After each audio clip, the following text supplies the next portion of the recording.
Every human being knows they will die, yet most of us spend our lives trying not to think about it.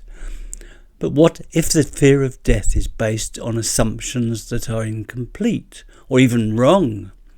In this video, I'll explore ideas that have helped many people face death with greater peace, courage and hope, and perhaps discover why fearing death may not be necessary after all. So, why shouldn't we fear death?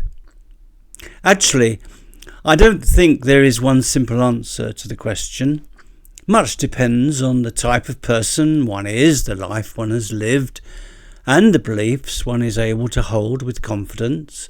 For some, death itself may seem less frightening than the prospect of prolonged suffering. If someone is living in severe pain or decline, death can appear not as an enemy, but as a release. Others are comforted by certainty of a different sort, the conviction that death is simply the end. When you're dead, as the saying goes. There is a certain stark reassurance in believing there is nothing further to fear. Then there are those whose religious faith gives them a deep sense of trust in a reality beyond bodily existence. Such people often seem more at peace with the prospect of dying, not because they deny grief or loss, but because they feel life itself belongs to something larger and more enduring than simply the material world alone.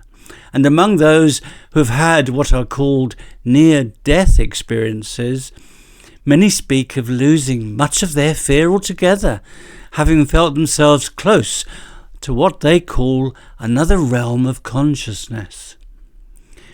But many of us live somewhere between certainty and disbelief. We may inherit the language and rituals of a religious tradition, perhaps attend funerals and sing hymns, and find comfort in shared stories, while still carrying private doubts. You see, faith is rarely a neat or settled thing as it appears from the outside. What matters, I suspect, is not belonging to a religion in a social sense, but whether one has cultivated a genuine trust in something divine, meaningful, and transcendent. That trust can exist within religion, but perhaps also beyond it. It is often said that older people tend to fear death less than the young. Perhaps this is because they have had more time to shape a stable view of life and its meaning. Younger people can more easily push death to the edge of awareness. Age brings reminders that the body is temporary, but it can also bring perspective and acceptance.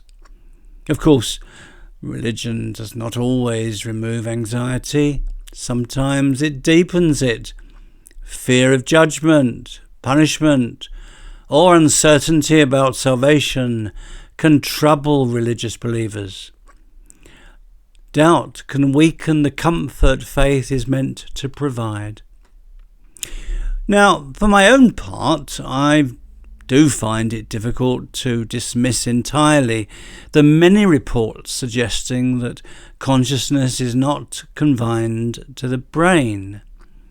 Accounts of near-death experiences, the testimony of mediums, and the writings of mystics such as Emanuel Swedenborg all point in different ways towards the possibility that human awareness survives bodily death.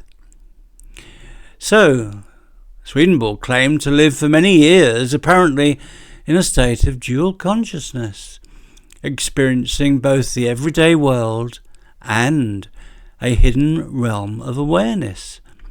He wrote that after death, we remain fully human, able to think, speak, love, and recognize one another.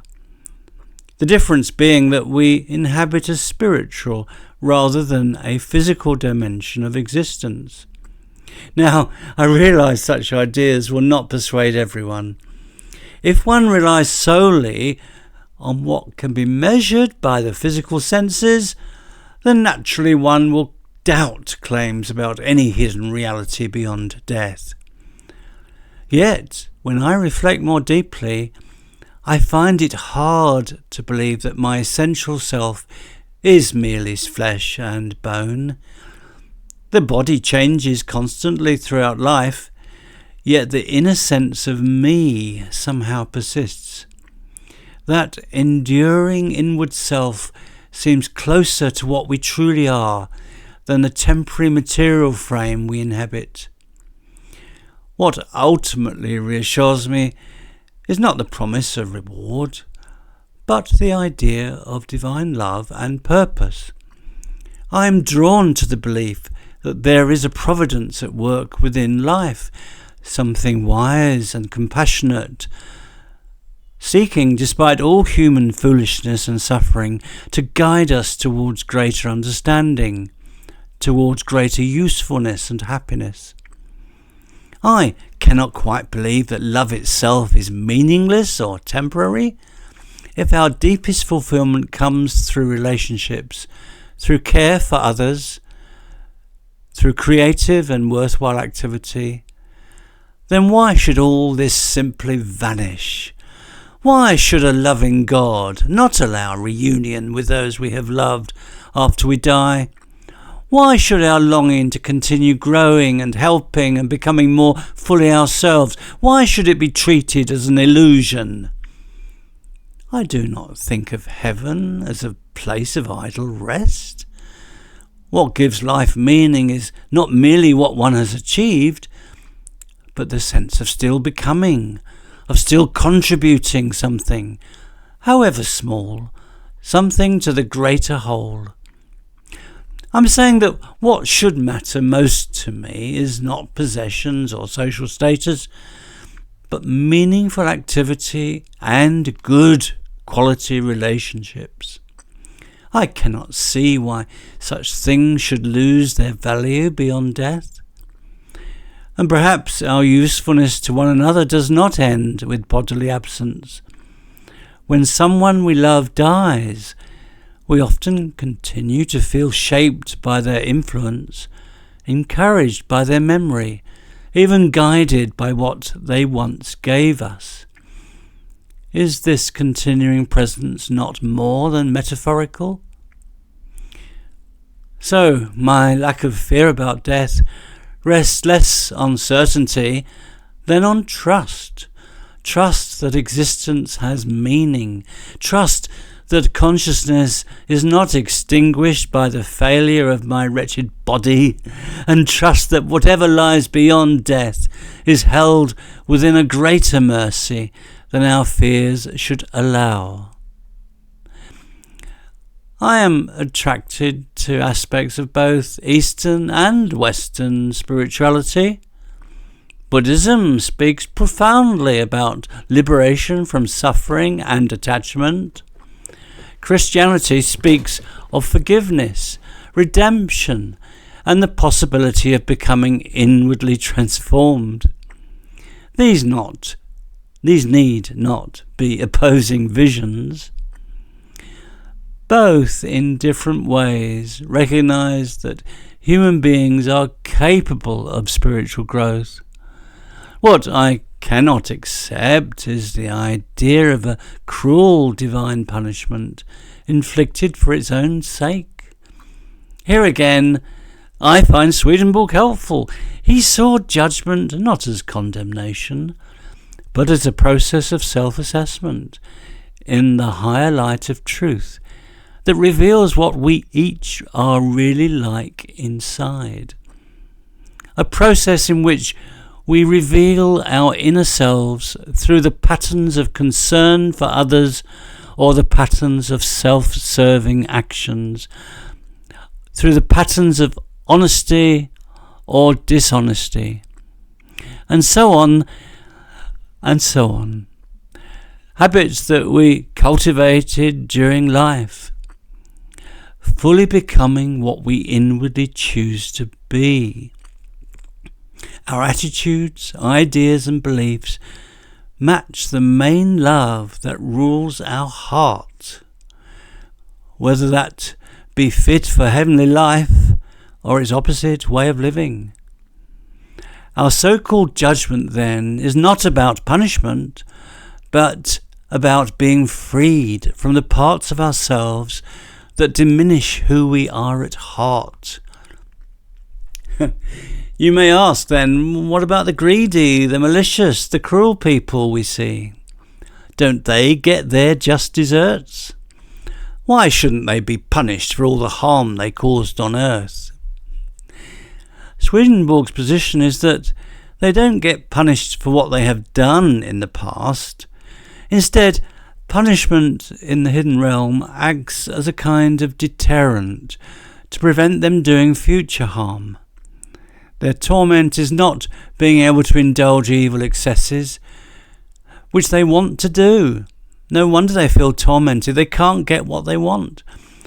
The sure hope I hold on to, then, is that death is not annihilation. It is transition, not the extinguishing of personhood, but its continuation in another form.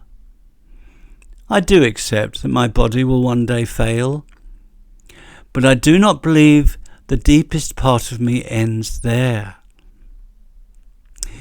So, in this video, I have explored why fear of death may not be necessary.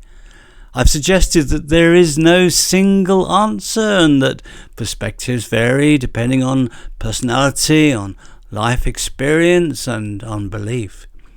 I've considered relief from suffering.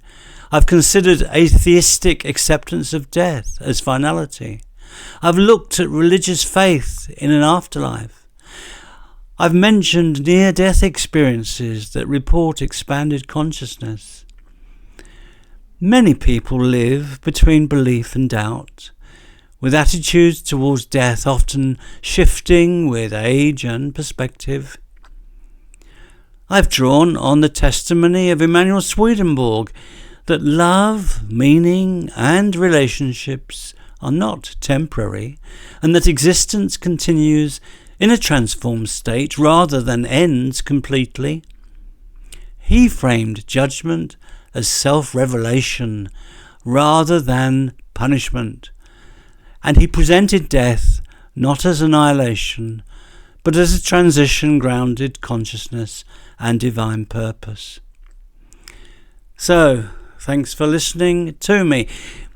And if you've been interested, why not give me a like and offer a comment? It encourages YouTube to show this video to a wider audience. If you are still interested in another of my videos about the afterlife called Will I Still Be Me in an Afterlife? You can click the link right now.